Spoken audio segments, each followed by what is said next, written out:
distinguish between alkene and the alkene.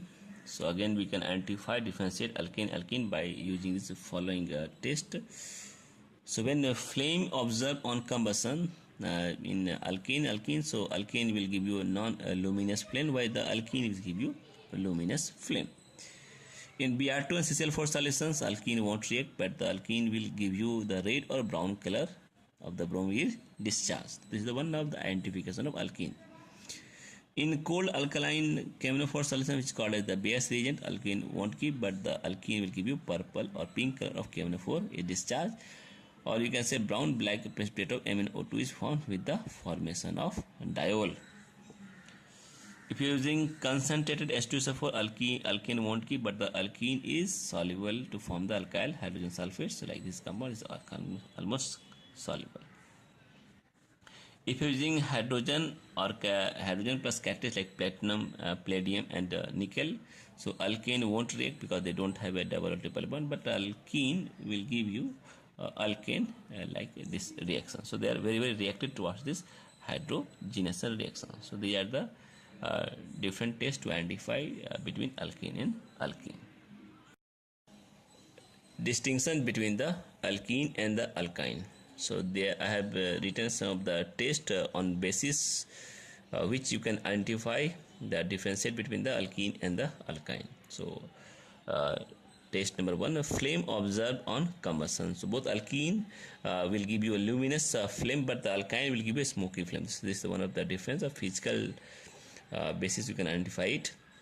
Second is the bromine in the Br2 CCl4 solution. So both color of this orange color of Br2 will be discharged in either cases, alkene or alkyne. But if you use cold aqueous or alkaline KMnO4 solution, so in this case alkene will give you a pink color with the formation of diol compound, but this alkyne will give you again the pink color discharge, but they will give you the formation of dicarbonyl compound. So these two are different. Ammonical silver nitrate solutions are tolerance reagents. So alkenes won't give this test, but this alkyne will give white precipitate of silver alkynate. In this case, one problem that it only terminal can give this test with a tolerance reagent. Similarly, if you are using the ammonical CuCl solution, that is the banded solutions, so alkene will not give, but alkyne only the reaction will taken by the terminal alkyne with giving red precipitate of copper acetyl lead. So this is given, these two tests are given by the terminal alkyne only, not it is not given by the non-terminal non-alkyne.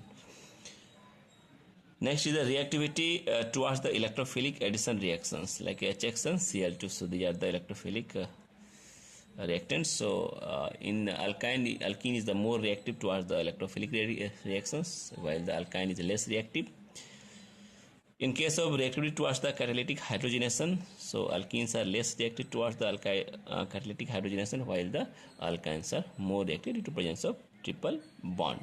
Similarly, towards the nucleophilic addition reactions like the Cn minus and MEO minus, so they are the nucleophile methyl oxides, and these are cyanides. So they are the nucleophile, and the alkenes have a less tendency to react, while the alkynes have a more tendency to react. So they are the different tests to identify alkene and alkyne.